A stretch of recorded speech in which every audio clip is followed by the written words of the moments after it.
ወጥቶ ከፍልስጤማውያን ጋር ተዋጋ። ታላቅ ግድያ ገደላቸው። ከቤቱ ሸሹ። ሳኦል ጦሩን ይዞ በቤቱ ተቀምጦ ሳለ ክፉ መንፈስ ከእግዚአብሔር ዘንድ ያዘውና ዳዊት በእጁ በገና ይመታ ነበር። ሳኦል ዳዊትን ከግንቡ ጋር ያጣብቅ ዘንድ ጦሩን ወረወረው ይላል። ክፉ መንፈስ አለበት። ያ መንፈሱን ደግሞ የሚያርቀው ዳዊት ነው። ክፉ ነገር ያደረገ አይደለም። የዳዊት ስራ የጎዳ አይደለም ሳኦልን። አንደኛ ሳኦልን ያስፈራራ ያለው ጎልያድን ገድሏል፣ አሳርፏል፣ መንግስቱን ዘና ብሎ እንዲመራ አድርጓል። አሁንም የተቀባው እዛ ጫካ ያለውን አላስቀምጥም ስላለ እግዚአብሔር ዘንድ ያለውን ክፉ አዘዘ ይላል። ሰይጣን የመጣው ከጫካ አይደለም ከእግዚአብሔር ዘንድ ታዟል ይላል። ወደ ሳኦል የታዘዘው ከእግዚአብሔር ዘንድ ነው። ያ መንፈስ ደግሞ ያሰቃያል። ሳኦልን ሲያሰቃይ አሁንም የተጠራ ዳዊት ነው። ከጫካ መጣ። በገና ሲጫወት ዳዊት ሳኦል ረፍት ያገኝ ነበር ይላል። ሰላምን ያገኘ ነበር ይላል። አሁንም ተንኮል በውስጡ ጽንዝ ስላለው ሊያጠፋ ሲሞክር ጦሩን እሱ ላይ ወረወረው ይላል። ጦሩ ደግሞ እየሄደ ነው።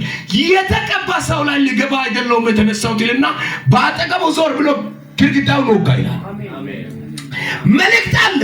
እግዚአብሔር በሚያውቀው እግዚአብሔር ጠርቶ ከሆነ እግዚአብሔር አስቀምጦ ከሆነ የሚወረውረው የጠላት ፍላጻ አያገኝም። በተለያየ አቅጣጫ እናንተን የሚፈልግ ከሆነ ጌታ ምስክር ነው፣ አያገኛችሁ። እስኪ አያገኘኝም በሉ። አንዳንድ ሰዎች በጥሪ ወጣችሁ ምድር ቤታ ኑሮ የምትመስላችሁ ችግር ብቻ በዛብኝ የምትሉ እኔ ዛሬ ጌታ እግዚአብሔር ነዚህ ብሎኛል። አስቸጋሪ ቤት የሚያድን ሰው አዘጋጃለሁ። የሚከብድ ከተማ ላይ የሚከብድ ሰው አደርጋለሁ። በጣም በከበደበት ቦታ ላይ እኔ ሰው አዘጋጅቻለሁ አለ። ለአንድ ሰው ዛሬ እግዚአብሔር ሰው አዘጋጅቷል። አሜን። አጠገብ ላይ ያለውን ያዝና እግዚአብሔር ለአንተ ሰውን አዘጋጀ በለኝ። አሜን። ዳዊት ከሳኦል ፊት ዞር አለ ይላል። ከማን ፊት? ከሳኦል ፊት ዞር አለ። ጦሩ በግንቡ ውስጥ ተተከለ። በዚያን ሌሊት ዳዊት ሸሸ፣ አመለጠ። ጌታ ሲያስመልጠው ሳኦል ዳዊትን ጠብቀው በነጋው እንዲገድሉት መልእክተኞችን ወደ ዳዊት ቤት ላከ። አሁን ወደ መልእክተር እዚህ የመጣው ነው። ወደ ተላከ ወደ ዳዊት ነው የላኩት። ሳኦል ዳዊትን ጠብቀው በነጋው ለመግደል መልእክተኞችን ወደ ዳዊት ላከ። ሚስቱ ሚልኮል በዛች ሌሊት ነፍሱን ካላዳኖ ነገ ትገደላለህ ብላ ነገረችው። ሚልኮል ዳዊትን በመስኮት አወረደችው። ሄደ፣ ሸሽቶ አመለጠ። ሚልኮል ተራቢ ወስዳ በአልጋ ላይ አኖረች። በራስጌ ጉንጉን የፍየል ፀጉር አደረገች፣ በልብሱም ከደነችው።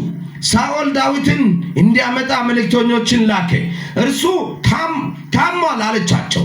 ሳኦል ይገድለው ዘንድ ዳዊት ከነ አልጋው አምጡልኝ ብሎ መልእክተኞችን ወደ ዳዊት ሰደደ። በደምስም መልእክተኞች በገቡ ጊዜ እነሆ ተራፊም በአልጋ ላይ አገኘ። በራስጌ ጉንጉን የፍየል ፀጉር ነበረ። ሳኦል ሚልኮልን ስለምን እንዲያደረግሽኝ አታለልሽኝ፣ ጠላትን አኮበለልሽ አላት። ሚልኮል ለሳኦል እርሱ አውጥተሽ ሰደድሽኝ፣ አለዚያ ይገድልሻለሁ አለኝ ብላ መለሰችላት። ሚልኮል የማን ልጅ ናት ካላችሁ